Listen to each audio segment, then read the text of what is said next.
ಆತ್ಮೀಯರಿಗೆ ಜ್ಯೋತಿಷ್ ಪಥ ಚಾನಲ್ಗೆ ಸ್ವಾಗತ. ಗುರುಪಥ ಬದಲಾವಣೆ ಎನ್ನುವಂತಹ ವಿಶೇಷ ವಿಡಿಯೋದೊಂದಿಗೆ ನಿಮ್ಮ ಮುಂದೆ ಬಂದಿದ್ದೇನೆ. ಜೂನ್ 1ನೇ ತಾರೀಕು ರಾತ್ರಿ 3:19 ಅಂದರೆ ಇಂಡಿಯನ್ ಸ್ಟ್ಯಾಂಡರ್ಡ್ ಟೈಮ್ ಇದರ ಪ್ರಕಾರ ಹೇಳುವುದಾದರೆ 2/6/2026 3:19 AM ಈ ಸಮಯಕ್ಕೆ ಸರಿಯಾಗಿ ಇದುವರೆಗೆ ಮಿಥುನ ರಾಶಿಯಲ್ಲಿದ್ದಂತಹ ಗುರು ತಾನು ತನ್ನ ಉಚ್ಚ ಸ್ಥಾನವಾದಂತಹ ಕರ್ಕಾಟಕ ರಾಶಿಯನ್ನು ಪ್ರವೇಶ ಮಾಡ್ತಾ ಇದ್ದಾನೆ. ಇದರ ಕಾರಣದಿಂದ ಮೇಷರಾಶಿಯವರಿಗೆ ಉಂಟಾಗಬಹುದಾದ ಶುಭಾಶುಭ ಫಲಗಳು ಯಾವುದು ಇದನ್ನು ನಾವು ತಿಳಿದುಕೊಳ್ಳೋಣ. ನೋಡಿ, ಗುರು ನಿಮ್ಮ ರಾಶಿಯ ಅಷ್ಟಮ, ಕರ್ಮ ಹಾಗೂ ವ್ಯಯ ಈ 3 ಭಾವಗಳನ್ನು ನೋಡುತ್ತಾನೆ. ದ್ವಿತೀಯ ಸ್ಥಾನಕ್ಕೆ ಅವನ ಪದಾರ್ಪಣೆ ಅಂದರೆ ಮೇಷರಾಶಿಯವರಿಂದ 4ನೇ ಮನೆಗೆ, ಈಗ ಇರುವ ಮಿಥುನ ರಾಶಿಯಿಂದ ದ್ವಿತೀಯ ಸ್ಥಾನ.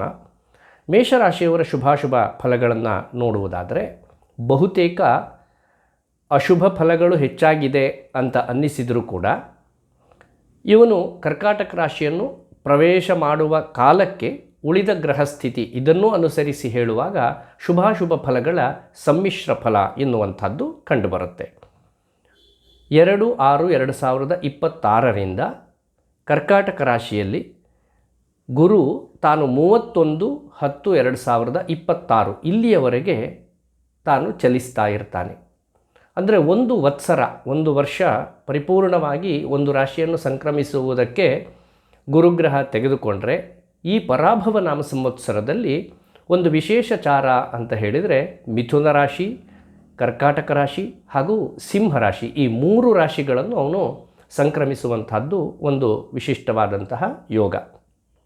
ಈ ಹಿನ್ನೆಲೆಯೊಳಗೆ ಕರ್ಕಾಟಕ ರಾಶಿಯನ್ನು ಪ್ರವೇಶ ಮಾಡುವ ಗುರು ತಾನು ಅಂಶದಿಂದಲೂ ಉಚ್ಚ ಅಂಶವನ್ನು ಪಡೆದು ತನ್ನ ಉಚ್ಚ ಸ್ಥಾನದಲ್ಲಿ ಸ್ಥಿತನಾಗಿದ್ದಾನೆ.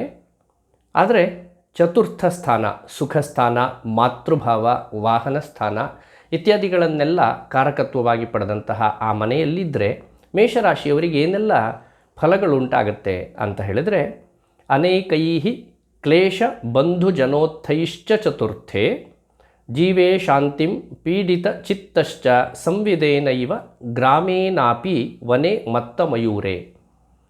ಅಂದರೆ ಕಾಡಿನಲ್ಲಿ ಹೇಗೆ ಮತ್ತವಾದಂತಹ ಮಯೂರ ಸಂಚರಿಸುತ್ತೋ ಆ ರೀತಿಯಲ್ಲಿ ಸಂಚರಣವನ್ನು ನೀವು ಕೈಗೊಳ್ಳಬೇಕಾಗತ್ತೆ.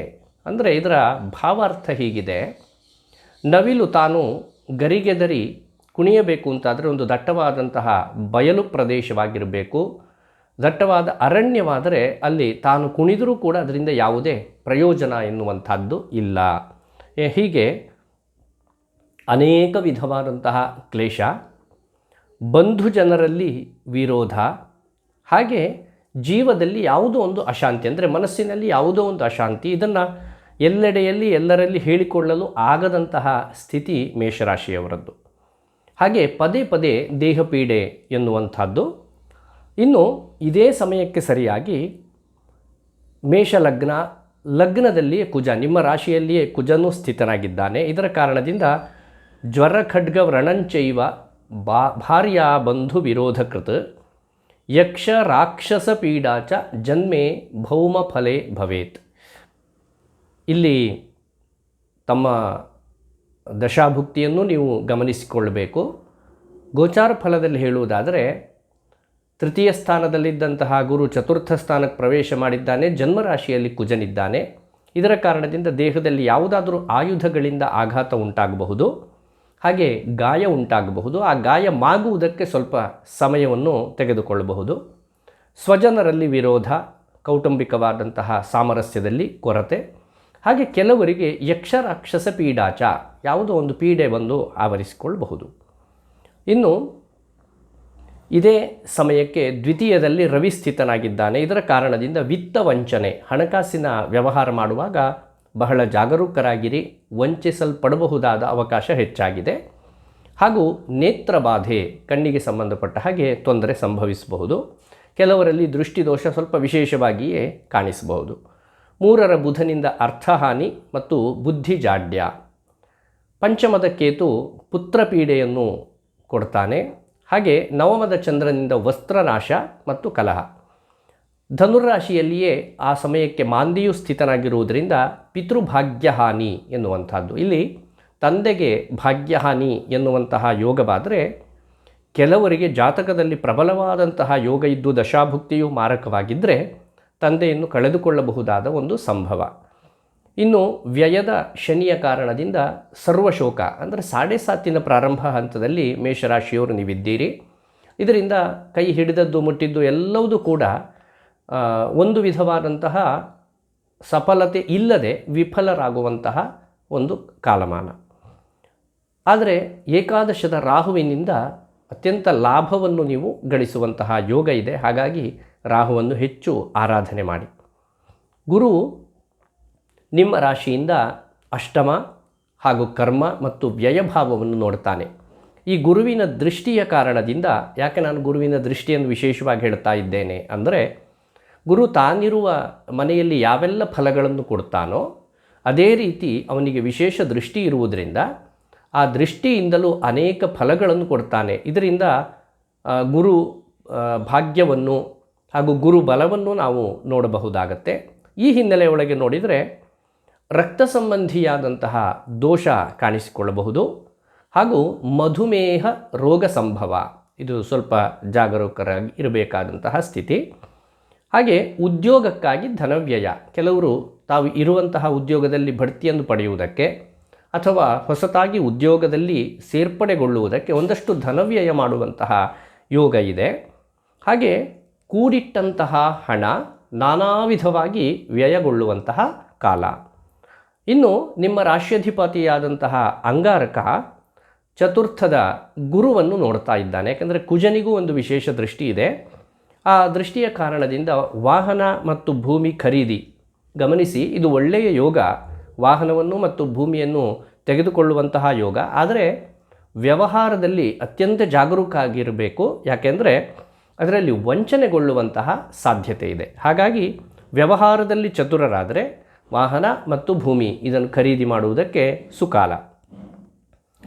ಭಾಗ್ಯವ್ಯಯಾಧಿಪತಿಯಾದಂತಹ ಗುರು ನಿಮ್ಮ ಭಾಗ್ಯಸ್ಥಾನ ಮತ್ತು ವ್ಯಯಾಧಿಪತಿ ಆಗಿರುವಂತಹ ಗುರು ತಾನು ಶನಿಯನ್ನು ನೋಡ್ತಾ ಇದ್ದಾನೆ. ಶನಿ ನಿಮಗೆ ಕರ್ಮ ಮತ್ತು ಲಾಭಾಧಿಪತಿ. ಇದರ ಕಾರಣದಿಂದ ಅನೇಕ ಸುಖೋಪಭೋಗ ವಸ್ತುಗಳಿಗೆ ಬೇಕಾಗಿ ಹೆಚ್ಚಿನ ಪ್ರಮಾಣದ ವ್ಯಯವನ್ನು ಮೇಷರಾಶಿಯವರು ಮಾಡುವುದಕ್ಕೆ ಸಾಧ್ಯ ಇದೆ. ಇನ್ನು ಕೆಲವರಿಗೆ ಕರ್ಮಯೋಗ, ನಾನಿದನ್ನು ಈ ಹಿಂದೆಯೇ ವಿವರಿಸಿದೆ. ಜಾತಕದಲ್ಲಿನ ಯೋಗ ಪ್ರಬಲವಾಗಿದ್ದರೆ, ದಶಾಭುಕ್ತಿ ಅತ್ಯಂತ ಮಾರಕವಾಗಿದ್ದರೆ ತಂದೆ ಅಥವಾ ತಾಯಿಯರ ಕರ್ಮವನ್ನು ಮಾಡುವಂತಹ ಒಂದು ಯೋಗವೂ ಕೂಡ ಮೇಷರಾಶಿಯವರಿಗೆ ಸಂಭವ ಇದೆ. ಇದಿಷ್ಟು ಮೇಷರಾಶಿಯವರ ಶುಭಾಶುಭ ಫಲಗಳು. ಇವರು ಈ ದುಷ್ಫಲವನ್ನು ನಿವಾರಿಸಿಕೊಳ್ಳುವುದಕ್ಕೆ ಬೇಕಾಗಿ ಏನು ಪರಿಹಾರವನ್ನು ಮಾಡಬೇಕು ಅಂದರೆ, ನಾನೀಗ ಮೊದಲು ಹೇಳಿದ ಹಾಗೆ ಜೂನ್ 1ರಿಂದ ಪ್ರಾರಂಭವಾಗುವಂತಹ ಈ ಫಲ ವಿಭಾಗ ಅಕ್ಟೋಬರ್ 31ನೇ ತಾರೀಕಿನವರೆಗೆ ಮುಂದುವರಿಯುತ್ತೆ. ಗುರುವು ಸಿಂಹರಾಶಿಯನ್ನು ಪ್ರವೇಶ ಮಾಡುವಲ್ಲಿಯವರೆಗೂ ಕೂಡ ಈ ಫಲಗಳು ಹಾಗೆ ಮುಂದುವರಿಯುತ್ತೆ. ಈ ದುಷ್ಫಲಗಳಿಂದ ನಾವು ಪರಿಹಾರವನ್ನು ಕಂಡುಕೊಳ್ಳುವುದು ಹೇಗೆ ಅಂದರೆ, ಮೊದಲಿಗೆ ಮಾಡಬೇಕಾದದ್ದು ನಿಮ್ಮ ಕುಲದೇವತಾ ಆರಾಧನೆ ಹಾಗೂ ಶ್ರೀ ಲಕ್ಷ್ಮೀನಾರಾಯಣರ ಆರಾಧನೆ. ಇದನ್ನು ಮಾಡುವುದರಿಂದ ಅನೇಕ ವಿಧವಾದಂತಹ ಸಂಕಷ್ಟಗಳಿಂದ ಪಾರಾಗಿ ಅತ್ಯಂತ ಸುಖವನ್ನು ಕಾಣುವುದರಲ್ಲಿ ಯಾವುದೇ ಅನುಮಾನ ಇಲ್ಲ. ಶ್ರೀ ಲಕ್ಷ್ಮೀನಾರಾಯಣರ ಸಂದರ್ಶನ, ಹತ್ತಿರದಲ್ಲಿ ಎಲ್ಲಿಯಾದರೂ ಲಕ್ಷ್ಮೀನಾರಾಯಣ ದೇವಸ್ಥಾನ ಇದ್ದರೆ ಅದನ್ನು ಸಂದರ್ಶಿಸುವಂಥದ್ದು, ಇಲ್ಲ ಲಕ್ಷ್ಮೀನಾರಾಯಣ ಹೃದಯ ಪಾರಾಯಣ, ಲಕ್ಷ್ಮೀನಾರಾಯಣ ಮೂಲಮಂತ್ರ ಜಪಾನುಷ್ಠಾನ, ಲಕ್ಷ್ಮೀನಾರಾಯಣ ಹೋಮ, ಈ ರೀತಿಯಾಗಿ ಅನೇಕ ವಿಧವಾಗಿ ಲಕ್ಷ್ಮೀನಾರಾಯಣರ ಆರಾಧನೆಯನ್ನು ಮಾಡಬಹುದಾಗತ್ತೆ. ಈ ಹಿನ್ನೆಲೆಯೊಳಗೆ ಇದು ಕೇವಲ ಮೇಷರಾಶಿಯವರಿಗೆ ಮಾತ್ರ ಪರಿಹಾರ ಅಲ್ಲ, ದ್ವಾದಶ ರಾಶಿಯವರಿಗೂ ಕೂಡ ಇದೇ ಪರಿಹಾರ ಹೇಳಲ್ಪಟ್ಟಿದೆ. ಅತ್ಯಂತ ವಿಶಿಷ್ಟವಾದಂತಹ ಲಕ್ಷ್ಮೀನಾರಾಯಣರ ಆರಾಧನೆಯಿಂದ ಗುರುವು ಕರ್ಕಾಟಕ ರಾಶಿಗೆ ಪ್ರವೇಶ ಮಾಡಿದ ಕಾಲದಲ್ಲಿ ಉಂಟಾಗಿರುವಂತಹ ಅನೇಕ ದುಷ್ಫಲಗಳಿಗೆ ಪರಿಹಾರ ಎನ್ನುವಂಥದ್ದು ಅತ್ಯಂತ ಸುಲಭದಲ್ಲಿಯೇ ದೊರಕುತ್ತೆ. ಇದರ ಜೊತೆಯಲ್ಲಿಯೇ ಮಾಡಬೇಕಾದ ಒಂದು ಅನುಷ್ಠಾನ ಶಿವ ಪಂಚಾಕ್ಷರಿ ಜಪಾನುಷ್ಠಾನ. ದ್ವಾದಶ ರಾಶಿಯವರು ಮಾಡಬೇಕಾದದ್ದು, ಅದರಲ್ಲಿಯೂ ಮೇಷರಾಶಿಯವರಿಗೆ ಬಹಳ ವಿಶೇಷವಾಗಿ ಶಿವ ಪಂಚಾಕ್ಷರಿಯ ಜಪ, ಹೆಚ್ಚು ಹೆಚ್ಚು ಪಂಚಾಕ್ಷರಿಯನ್ನು ಜಪಿಸುವುದರಿಂದ, ಓಂ ನಮಃ ಶಿವಾಯ ಎನ್ನುವ ಶಿವ ಪಂಚಾಕ್ಷರಿಯನ್ನು ಜಪಿಸುವುದರಿಂದ ಮೇಲೆ ಹೇಳಿದಂತಹ ಎಲ್ಲ ಕೆಟ್ಟ ಫಲಗಳಿಂದ ನೀವು ದೂರ ಉಳಿದು ಒಳ್ಳೆಯ ಫಲಗಳನ್ನು ಪ್ರಾಪ್ತಿ ಮಾಡಿಕೊಳ್ಳುತ್ತೀರಿ. ಓಂ ಐಂ ಹ್ರೀಂ ಶ್ರೀಂ ಶ್ರೀ ಲಕ್ಷ್ಮೀನಾರಾಯಣಾಯ ನಮಃ ಎನ್ನುವಂಥದ್ದು ಲಕ್ಷ್ಮೀನಾರಾಯಣ ಮೂಲ. ಓಂ ಐಂ ಹ್ರೀಂ ಶ್ರೀಂ ಶ್ರೀ ಲಕ್ಷ್ಮೀನಾರಾಯಣಾಯ ನಮಃ ಈ ಮಂತ್ರವನ್ನು ಕೂಡ ಹೆಚ್ಚು ಹೆಚ್ಚು ಜಪಿಸುವುದರಿಂದ ಮೇಷರಾಶಿಯವರು ಶುಭವನ್ನು ಕಾಣುತ್ತೀರಿ.